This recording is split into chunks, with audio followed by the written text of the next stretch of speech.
Science, Class 7, Chapter Nutrition in Plants, Module 8, Insectivorous Plants, Nutrient Replenishment in Soil. Hello friends, पिछले module में हमने parasitic nutrition और symbiosis के बारे में पढ़ा था. क्या आपको याद है? गुड. इस मॉड्यूल में हम एक स्पेशल मोड ऑफ न्यूट्रिशन के बारे में पढ़ेंगे. इस स्पेशल मोड में प्लांट्स इंसेक्ट्स पर फीड करते हैं.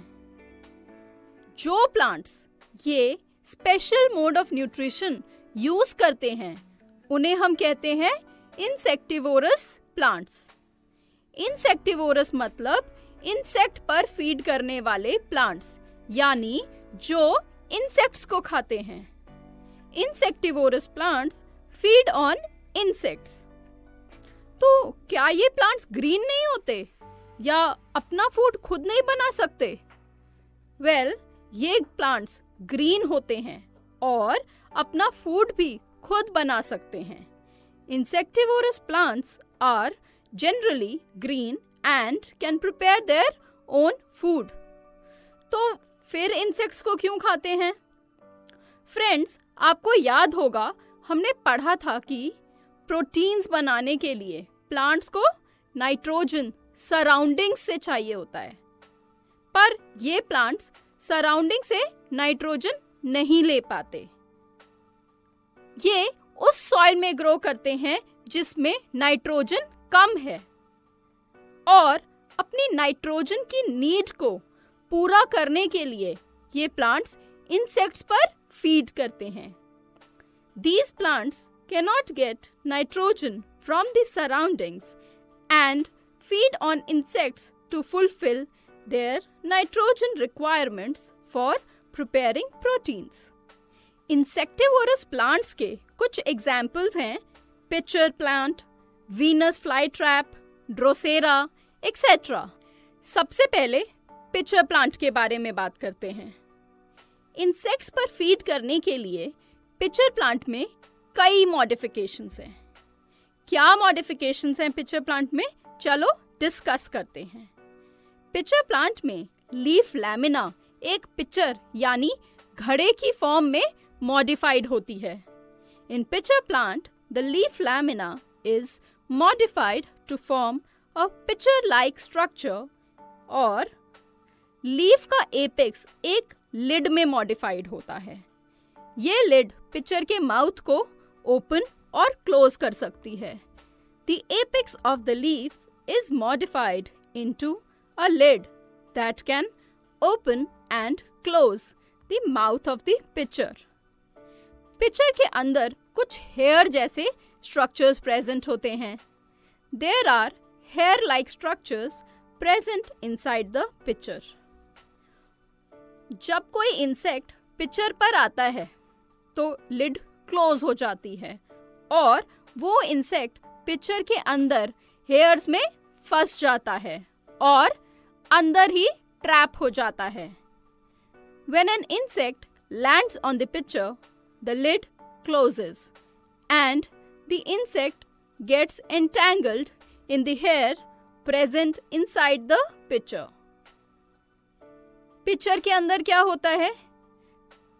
पिचर डाइजेस्टिव जूसेस सिक्रीट करता है जिससे इंसेक्ट डाइजेस्ट हो जाता है और प्लांट्स उससे न्यूट्रिएंट्स अब्सॉर्ब कर लेते हैं. The pitcher secretes digestive juices which digest the insect and plants absorb the nutrients from it. तो समझ आया आपको कि इंसेक्टिवोरस प्लांट्स कैसे अपनी न्यूट्रिशनल नीड्स को पूरा करते हैं? गुड. चलो आगे बढ़ते हैं. अब बात करते हैं सॉइल में न्यूट्रिएंट रेप्लेनिशमेंट की. न्यूट्रिएंट रेप्लेनिश का मतलब है कि जो न्यूट्रिएंट्स सॉइल में कम हो गए हैं उन्हें फिर से ऐड करना. प्लांट्स कॉन्टिन्यूअसली सॉइल से मिनरल न्यूट्रिएंट्स जैसे नाइट्रोजन को अब्सॉर्ब करते रहते हैं. इसकी वजह से सॉइल में नाइट्रोजन डिप्लीट यानी कम हो जाता है. तो हमें ये न्यूट्रिएंट सॉइल को सप्लाई करने पड़ते हैं।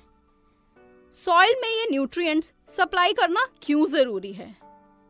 ये प्लांट्स की ग्रोथ के लिए ज़रूरी है। इन न्यूट्रिएंट्स का सफिशिएंट अमाउंट प्लांट्स को मिल सके, इसीलिए ज़रूरी है। तो ये कैसे किया जाता है? इसके लिए सॉइल में मैन्योर और फर्टिलाइजर्स डाले जाते हैं। Manure and fertilisers are used to replenish the nutrients in the soil. Manure और फर्टिलाइजर्स में नाइट्रोजन, पोटेशियम और फास्फोरस जैसे न्यूट्रिएंट्स होते हैं जो प्लांट ग्रोथ में हेल्प करते हैं, और इसीलिए हम टाइम टू टाइम सॉइल में मैन्योर और फर्टिलाइजर डालकर उसे एनरिच करते हैं। Manure and fertilisers contain nutrients such as nitrogen, potassium and phosphorus that are essential for plant growth. इसके अलावा एक नेचुरल तरीका भी है सॉइल को एनरिच करने का।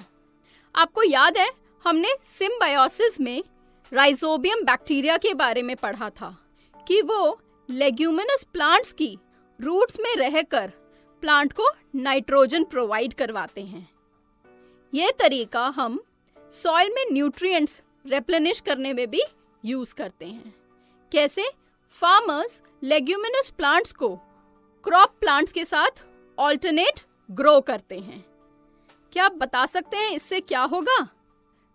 वेल, इसकी वजह से सॉइल में नाइट्रोजन ऐड होती रहेगी और सॉइल फर्टाइल रहेगी। Farmers grow leguminous crops in alternate with other crop plants as the rhizobium bacteria in the roots enrich the soil with nitrogen. तो समझ आया आपको कि कैसे सॉइल में न्यूट्रिएंट्स रेप्लेनिश होते हैं। गुड, चलो अब तक हमने जो इस मॉड्यूल में पढ़ा है उसके मेन पॉइंट्स रिवाइज कर लेते हैं। सबसे पहले हमने पढ़ा था इंसेक्टिवोरस प्लांट्स के बारे में। क्या पढ़ा था? Insectivorous plants cannot get nitrogen from their surroundings, so they feed on insects to fulfill their nitrogen requirements for preparing proteins. फिर हमने insectivorous plants के कुछ examples देखे थे। Examples of insectivorous plants are pitcher plant, Venus flytrap, Drosera etcetera. फिर हमने क्या पढ़ा था? पिक्चर प्लांट की मॉडिफिकेशंस के बारे में कि कैसे लीफ एक पिक्चर में मॉडिफाइड है और लीफ का एपेक्स एक लिड में मॉडिफाइड है। The leaves of the pitcher plant are modified into a pitcher and the apex of the leaf is modified into a lid on the mouth of the pitcher. When the insect lands on the pitcher, the lid closes and traps the insect.